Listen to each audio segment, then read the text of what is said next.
Hi everybody, I just wanted to pop on and do a quick video just to explain who I am and how my treatments work. So I've just gone through a very prolonged, if you like, shamanic journey into the deep part of my, what some people call the dark night of the soul.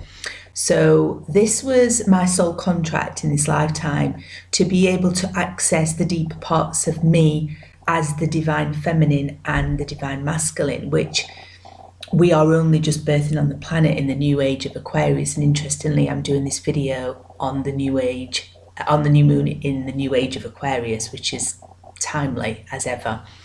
So I was held back from doing my healing. My healing closed down in COVID, and then I went into a very deep shamanic journey where I had to face my fears and a lot of the karmic wounding that I've brought in this lifetime, which we all have brought in with us because we hold the template of memory of our ancestors, 7 generations at least within us. So our cells hold the memory of our parents and grandparents and the generations, and a lot of it's held in the womb.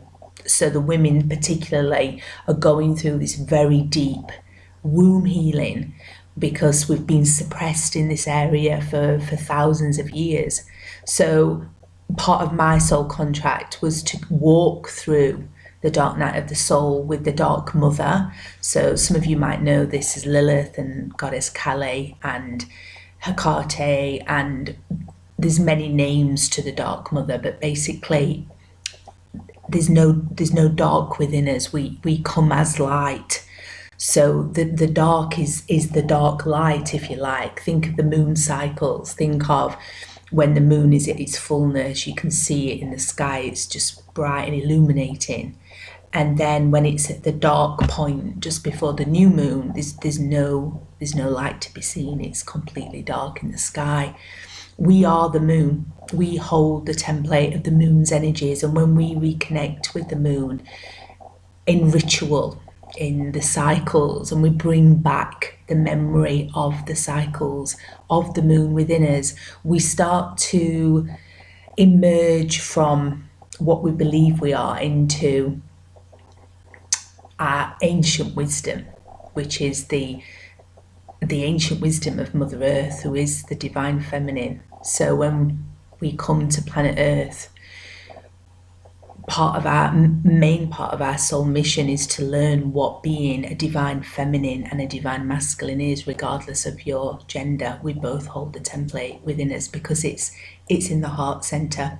So part of the ascension journey, the main part of the ascension journey, is to release these karmic cycles and patterns and belief systems in the lower 3 chakras, which is the root and the sacral and the solar plexus, which is all about where we belong, our emotions around who we are and our identity, and our confidence and our inner power starts to get turned back on when we ascend past these 3 lower chakras into the heart and then above. And we start to get more psychic intuition. We start to be able to connect easier to, the planets and the universe and source, God, whatever that name is for you.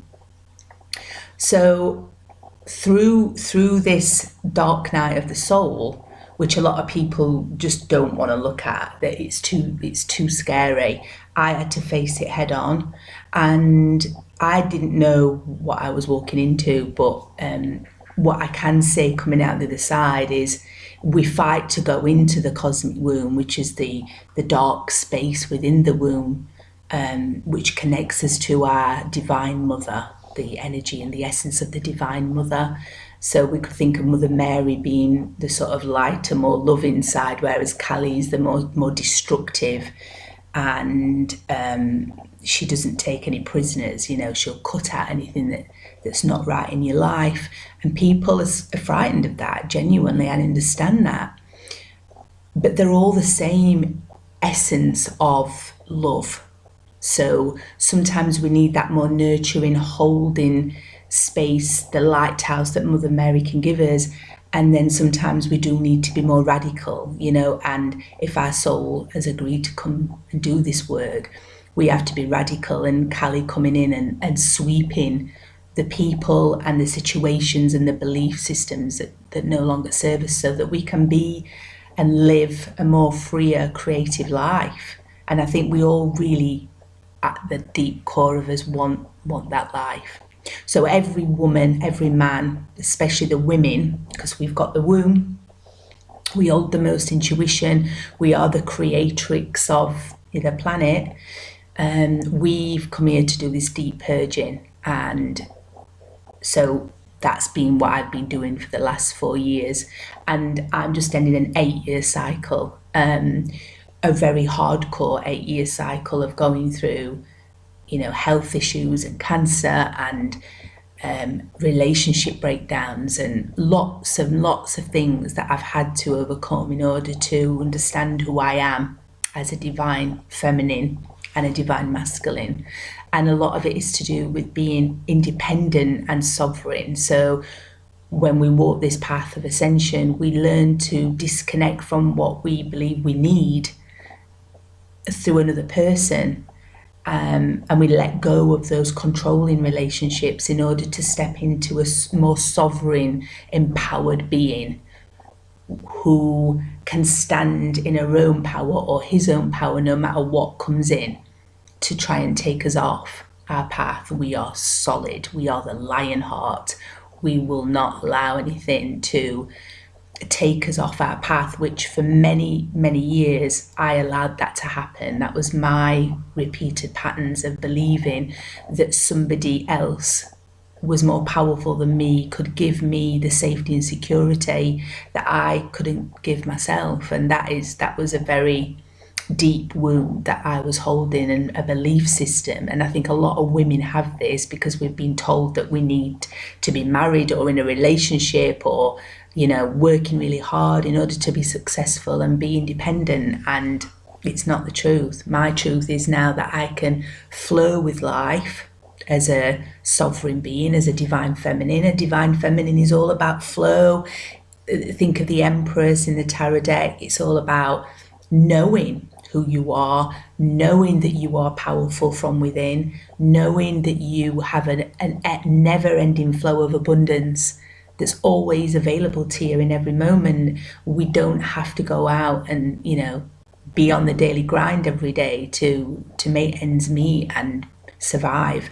We can be truly powerful in our own right and know that we are abundance, because we hold the template of that energy within us once we've released all these karmic cycles and these patterns of thought. Remember, it all starts in the mind. You know, what we believe we are is what we bring in. So I'm very excited to be able to share that journey in the future.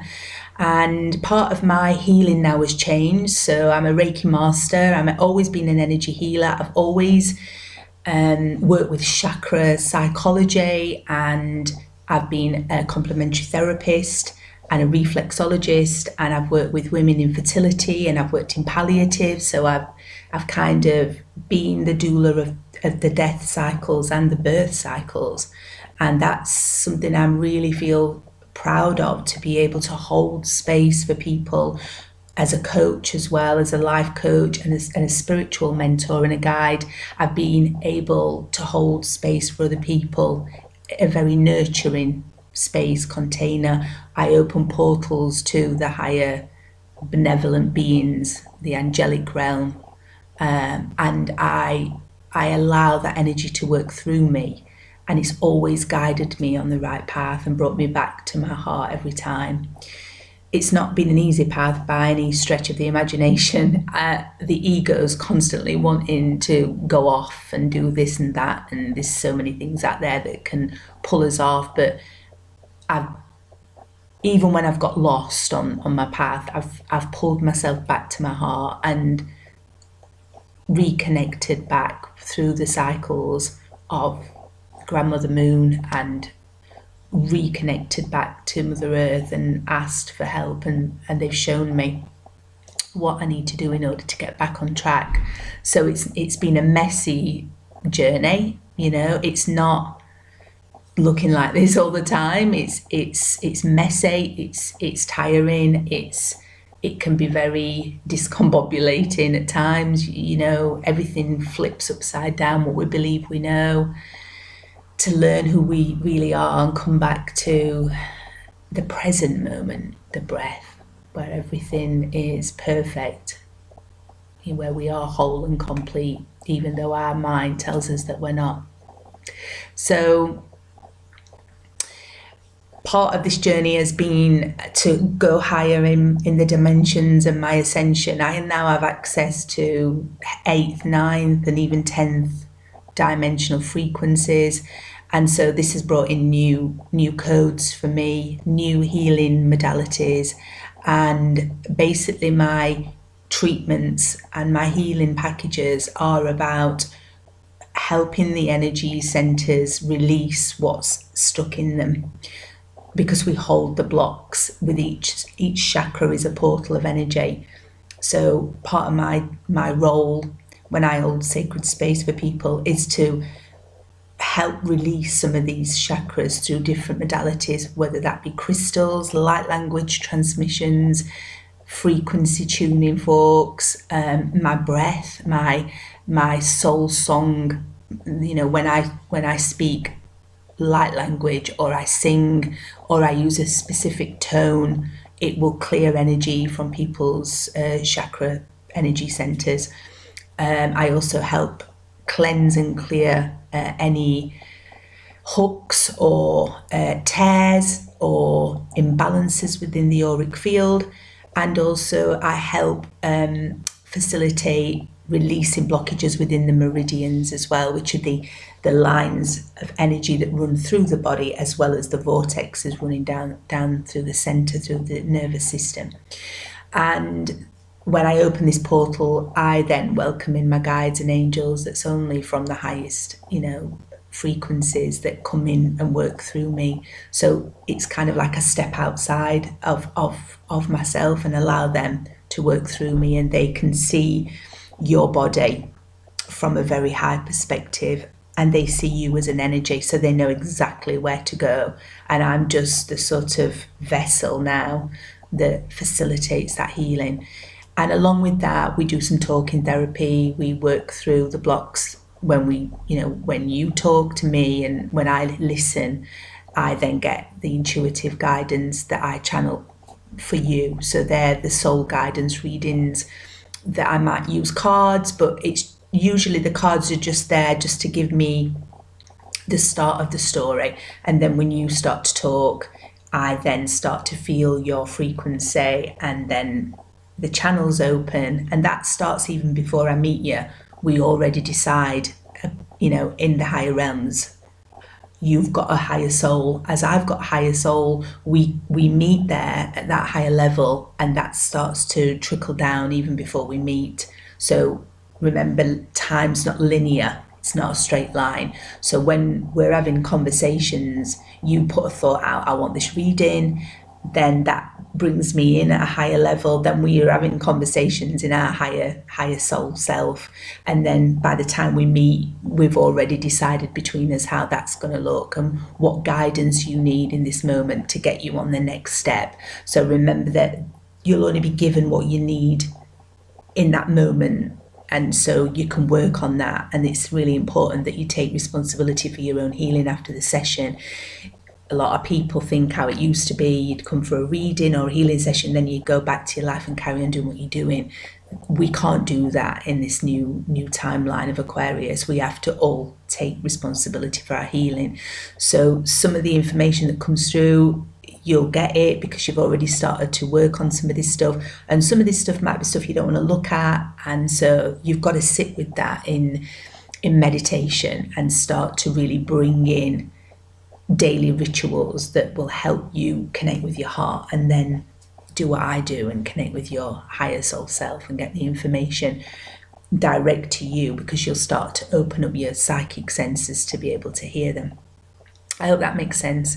It's revolutionary healing. It's very, very much of the new age of Aquarius. Remember, in this new age, we will determine our health through the vibration and the frequency and the energy that we are emitting. So now there'll be more and more information coming in from the planets, from as we ascend, we'll get more information downloaded to us. So this, by the time our children have grown up or grandchildren, it will be second nature to them because they're already coming in with the codes awake. They're not going to have to do some of the deep work that we've done. So I hope that all makes sense. If you're interested in a reading, you can email me. I'll leave the information below. Usually I say about 90 minutes is enough, because anything longer than that, it starts to get quite tiring for both people. There'll be a mixture of lots of different modalities come in, and if that talks to you, then please reach out and I can discuss it in more depth if you need more information.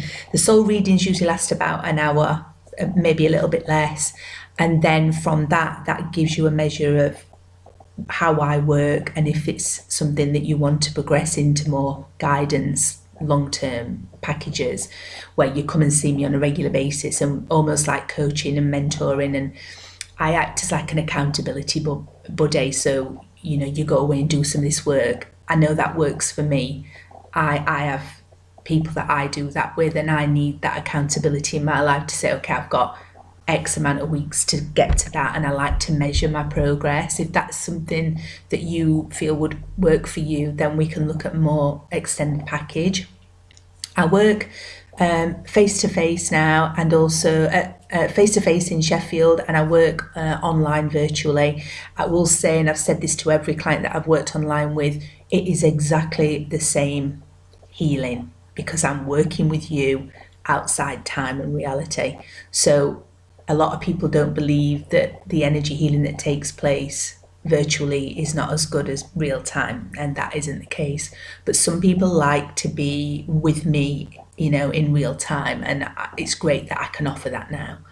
But if it's something that you can't get, it's fine. Everything is the same. You will get the same results as you would if you was with me in real time. So I think I've covered everything. Let me know if I can help. I'll also be facilitating some circles in 2025 this year, and so that's going to be more of a shamanic journey around the womb, the divine feminine, and the goddess energy. And also I'm facilitating some chakra classes where we go through each chakra and learn about the chakras on lots of different layers of the chakra. People still think chakras are a much bigger topic than the books and things out there that I see on social media, but there's so much more to the chakras that we need to understand in order to be able to connect with them. So there's the psychology side, there's the physical side, there's the energy side, there's the emotional side. These are all bodies that are held within each portal. So I'll be doing some workshops around the chakras. If that's something that you're interested, let me know. And if you're interested in networking or working with me in any group events, please reach out, and I'll leave the email and any other links below. I will look forward to meeting you in the future. Take care. Lots of love. Bye for now.